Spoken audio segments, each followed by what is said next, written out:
for accepting me as a life member of the family of GLF. Thank you, sir. And to my dear friend Usha, Dr. Usha, for motivating me to join the GLF.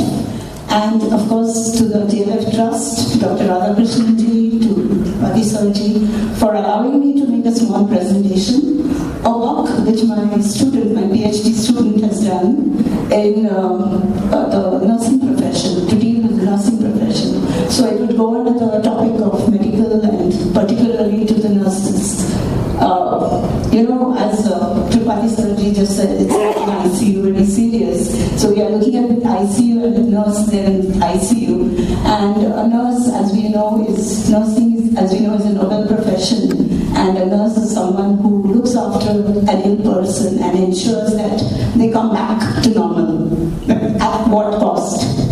Is the nurse, he or she, taken care of? What about his or her own health? Are we really concerned about that? And what could be the ill health that a nurse would suffer from? So this was a study done. This is just a part of a study because we had looked at hospitals. I'm basically from Mumbai, retired principal of a college from Nirmala Niketan, affiliated to University of Mumbai.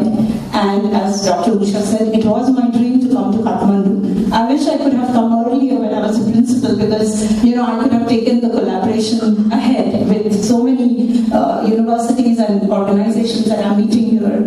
But I have no regrets. Though our university does not allow us to retired persons to really take up official work, as I was sharing with Dr. Chanti. But I hope that something can come out of this collaboration and that you do consider retired persons like us and that we could collaborate in some way, somewhere with you. It's a beautiful country. First visit to Nepal, and we both shared, this morning, what a peaceful sleep we had last night. Really, after Mumbai, the hectic life and the noise that we have in Mumbai, the sleep, the quality of sleep that we have had last night is really marvelous, and Nepal is beautiful. The little that I've seen here. Thank you, Nepal, for when we look at the workload that they have and the type of stresses that they're going through, this study has brought to light so many things that the nursing profession suffers from. And of course, unfortunately, India is lagging behind in studies on what affects the nursing profession. Nothing is really being done to resolve their problems. Globally, there are a lot of studies, but surprisingly, in rural Maharashtra, we had some study which showed that nurses suffer a lot of musculoskeletal disorders and needle stick injuries. Musculoskeletal disorders are because of the type of work they're doing, the long hours they're working, and how they deal with the patients. And the needle stick injuries is simple, like when they're giving injections or they are removing the syringes, they are also hurting themselves in the process. And today, a needle prick can transfer so many diseases, right from jaundice to AIDS and so on. So all this is absolutely neglected. Neither the nurses are aware of it, but nothing is done about it. So we are looking at the musculoskeletal disorders. As I said, it's just a part of the study. So let's go ahead. So the work-related challenges have been increasing. Why? Because they have increased workload, long duty hours, reduced staffing, and increased overtime. Overtime is sometimes taken on by the nurses because they can make a little more money, and increase in the patient length of stay. So longer the patient stays, longer the nurses have to work, and less the staffing pattern. So therefore, this is one of the causes that could give rise to a lot of problems. Plus, of course, emotionally, they are doing extra work for money to maintain a decent home, improve their standard of living. Shortage of staff also, it's like an incentive. So you work more, you get more money, and they have very limited access to claims and compensation for occupational hazards. So that's the justification for a study where absolutely this is a neglected group. They are called as workers rather than healthcare service providers, and actually they are the ones who also need to ensure that they have good health, comfort and safety protection, which is neglected by most of the hospitals. We have done the study in government hospitals, private private hospitals, semi-private, private clinics, and everywhere, most of the time the results have been the same. The type of posture that they have to do, repetitive times they do it, awkward postures, they have to use force depending on the weight of the patient, lifting heavy objects, and of course all these factors add on to the muscular MSDs as they called. So the aim of the study was to find out how much of MSDs they were suffering from and whether we could have some sort of, at least recommend, I don't know how it's going to be implemented, at least recommend mitigation steps based on the ergonomic assessment of the musculoskeletal disorders experienced by the nurses working in the hospital. So therefore we had to identify high-risk work and the symptoms of pains and aches that were experienced. They found that their working hours often extended to 11 hours per day, and they were doing all this sort of physical manual work time and again, lifting patients, transferring them to the to the toilet or to handling them the bedpan or even turning their position. So all this did have impacted their back and the wrist and the neck. So they were experiencing severe musculoskeletal disorders, and this could actually lead to even a loss of their job, because if they cannot continue in this profession, they would have to be they would lose a job.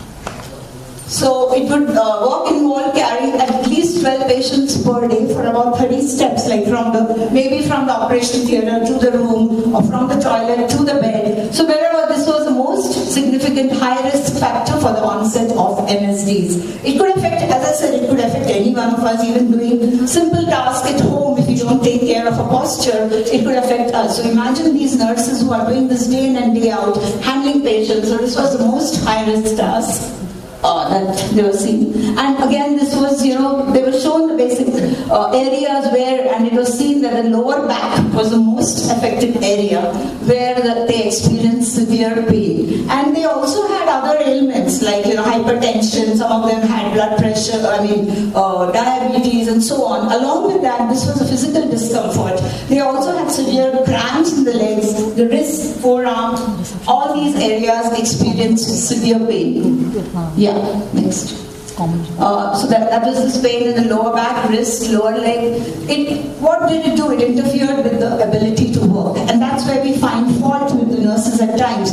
We also lose our patients and we get angry when they're doing it rightly, or they're not handling our patient properly. So it's easy for us, to find fault, but we actually probably, that nurse is suffering from some sort of a discomfort which we are not aware of. The hospital authorities are not really looking into these aspects, and therefore it's high time, very important, that the authorities do look into what could ail, what could be the problem with our nursing profession. Yeah. So these were the most stressful, transferring patients, bed to stretcher, even making an occupied bed. If you have seen one, you'll definitely understand what I'm saying, or inserting a bedpan, etc. It is not an easy task at all. So the conclusions were that the nurses were found to be a high-risk group with highest exposure to occupational hazards. Pain in the lower back, wrist, right and left. Lower leg were reported to be very high, so it was highly significant. The high prevalence in the low back, wrist interfered substantially with their ability to serve patients. So next time, God forbid, anybody is in the hospital or you happen to see somebody and you find that the nurse is not able to, at least we could just ask them, which problem hai kya? I mean, are you suffering or something like that? So I don't know how far the hospital authorities are going to look. It's high time that they take care, because in most of the globally across, they have now taken steps to overcome these sort of difficulties with more mechanical devices. Whereas here in India, and when I say here, in India, we don't have the mechanical devices as yet, even in the private settings. So you could have, these are the different effective interventions. You could have handling equipment or storage areas, work-oriented policies. You could have patient care, ergonomic courses, no lift policy, train patient handling. You can train them, give them a training, or give them better equipment to transfer patients and so on, so that their health is also protected.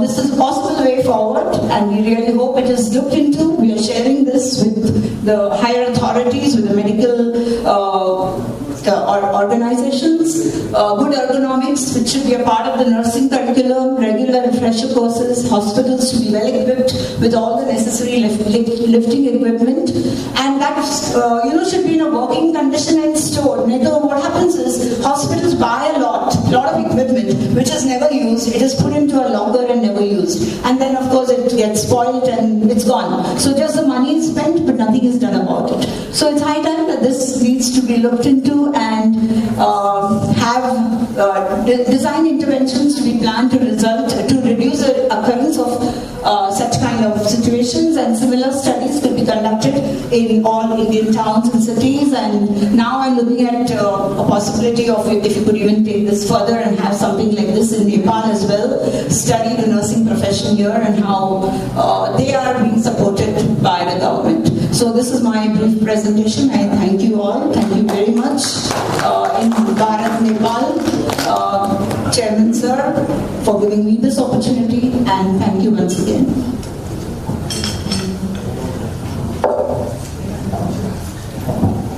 Now we will